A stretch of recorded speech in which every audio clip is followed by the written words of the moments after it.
is Josh, and this is video 1 of our series, How to Be a Great MD, otherwise known as Music Director, here on our music teams at Eaglebrook Church. And we're going to be talking about how to run a rehearsal, how to give feedback to musicians, all that fun stuff that you get to do as an MD. And we're talking to one of my favorite MDs on the teams. His name is Beck Nebel.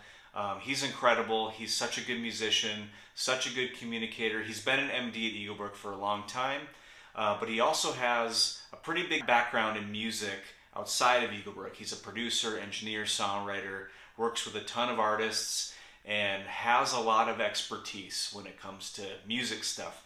So what he has to say is very valuable. This is a little bit of a longer conversation than normal for these videos, but what he has to say is so valuable, so please check it out. Please watch to the end, and I hope it's helpful for you as an MD. So here we go.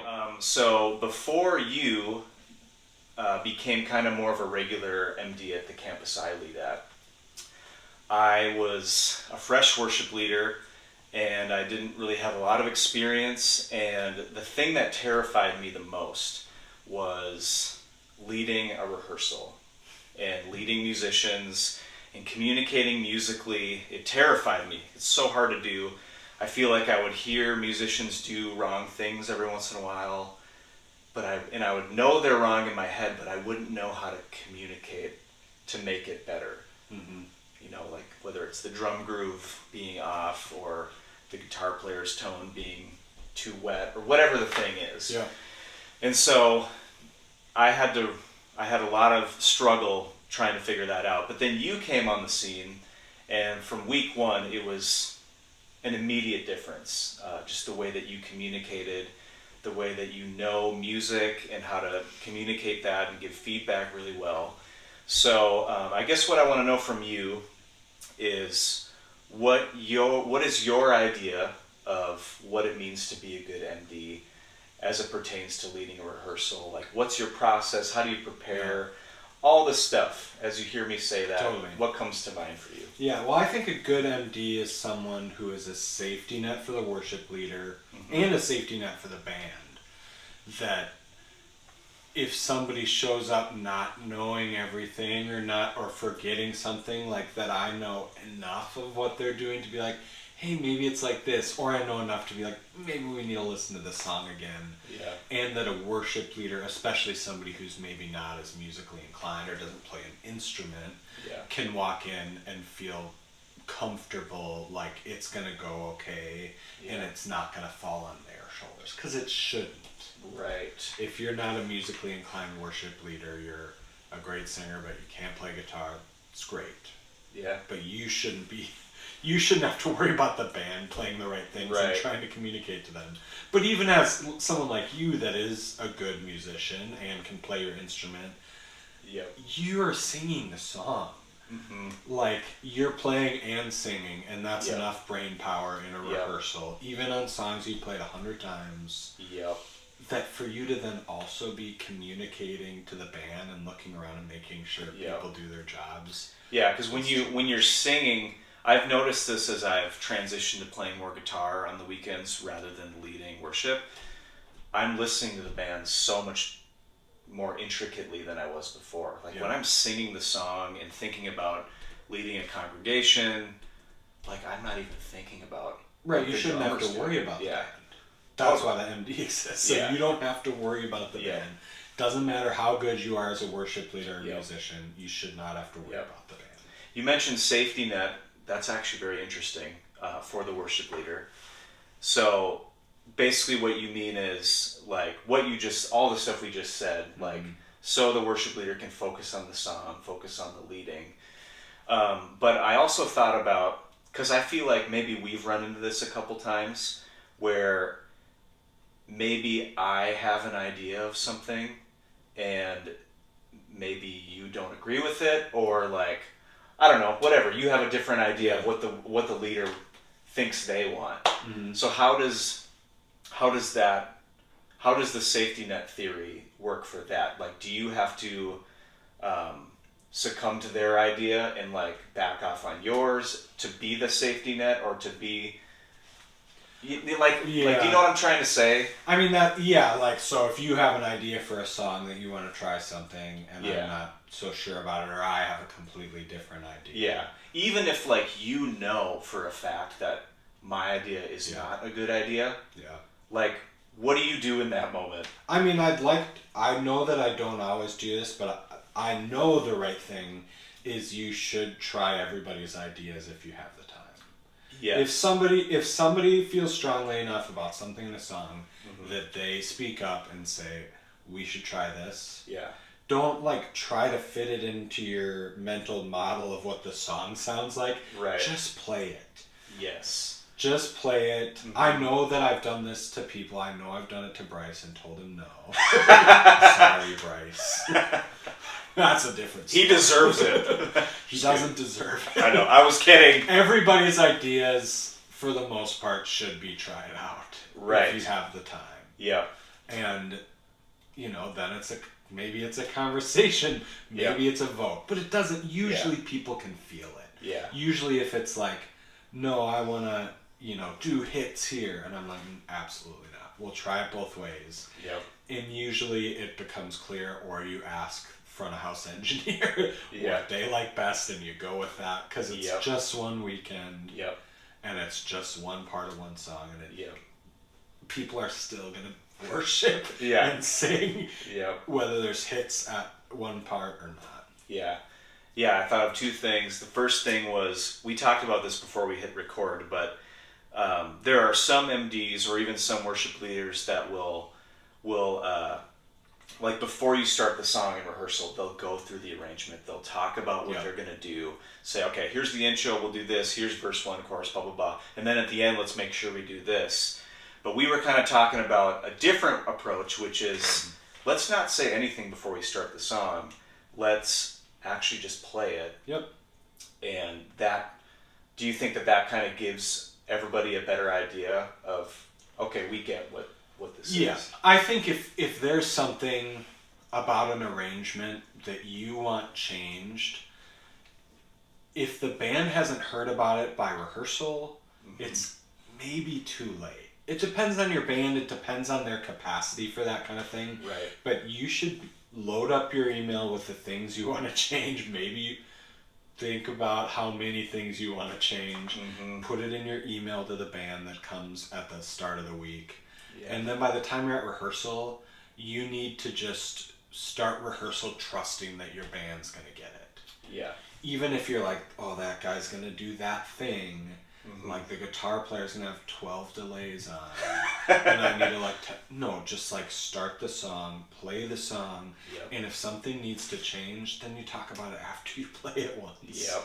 Hey, maybe could we try this here and play it again? Because then you have context, right? Yeah. You're not...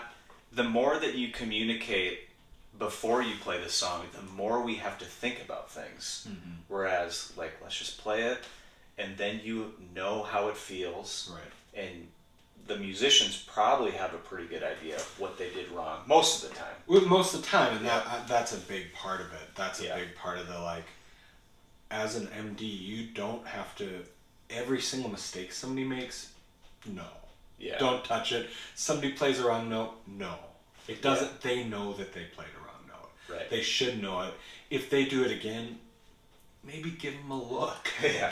Because it's not that big of a deal, and it's more. I feel the role of an MD is more about parts and the overall feel. Yeah. While at the same time realizing that you are playing one instrument. You can only play one instrument, and that's why other people are on the band. Right. Because they play the other instruments, and they might not bring what you bring to that instrument or what you would want brought to that instrument. But you're an MD. You're not a music producer. You're not an artist. Mm-hmm. It's not your job to mold that person into your perfect picture of a guitar player, bass player, drummer. Interesting. It's your job to help that person get the best performance that they can with the skills and tastes that they have. Right. You can't... Yeah, if every drummer sounded like I wanted them to sound, it might be better, but it might be a lot worse. Yeah, and things would start to be stale. And musicians having different tastes and feels make it really good, because one weekend you're playing, what's the 12/8 song? Take You at Your Word. Yeah, and you play with the drummer and you're like, I didn't know you could pull this off. Right. But it's because you play metal. You kind of need maybe maybe when we're playing song. Goodness of God, like you're not as good on Goodness of God as somebody else is, but you might be better at Take You at Your Word than that drummer is. Yeah. So it's like it's really helpful to have musicians of different backgrounds. Bring different things, and to then trust them to bring those things and help them to maybe, like, with some of their less strong areas, I guess. Yeah. Right. Yeah. I think, just thinking about musicians and all their different tastes and preferences. And so I think we all, whether we're MD, worship leader, or musician, we got to think about the fact that we have preferences and different styles. And it's cool that you as an MD, you know that you have preferences and you're doing your best to find that line between this is my preference or this is helpful to change in people. That's really cool. The second question I wanted us to think about, or I wanted to ask you, was because something I've noticed that you're really good at is, and I've failed at this so many times. Like, again, when I was starting out, I would hear something wrong and I would try so hard to help fix whatever they're doing. But music is very personal, right? A guitar player who's playing their part, a lot of times they view that guitar part as who they are. As it's part of their soul. It's like an extension of it's their, Yep. And so I have, like, told people like this, like, hey, that's wrong. Can you do it this way? Mm-hmm. And it doesn't go over well because, they're trying their best and then they get a little hurt, But something that you are so good at is you're disarming people in a good way. And if someone's doing something, and I've been on a team where, like, the person doing the wrong thing, it's very wrong and we all know it, right? But you find a way to, like, speak to that and actually empower them to want to change, which I think is a skill not a lot of people have. Yeah. So, talk about that a little bit. Is that something you think about a lot and practice a lot when it comes to giving positive feedback? Yeah. I think one of the most important things about giving feedback is, for me, is I only give feedback if I have something in mind that I want it changed to. It can't just be your part in the pre-chorus is wrong. It has to be like, this is what you play. And to go even further, it's not even this is what you play. It's like, maybe instead of this tom groove on the drums, you play this. And you have to be able to sing it and you have to be able to explain it. Right. If you can't explain it to them, what you think is different, then it's not worth giving the feedback. Sure. Maybe you say tighten it up a little bit. Maybe you say after rehearsal you get together with them. You say, hey, maybe you should check out that song again. Yeah. Check out the drum part in this part because it didn't feel quite right to me. Yep. And you let them go and do it. Yeah. And they come back and sometimes it's better and sometimes it's not. But maybe then you have a better understanding later of what it should be and you can give that feedback. But it can't be just like this is feeling off.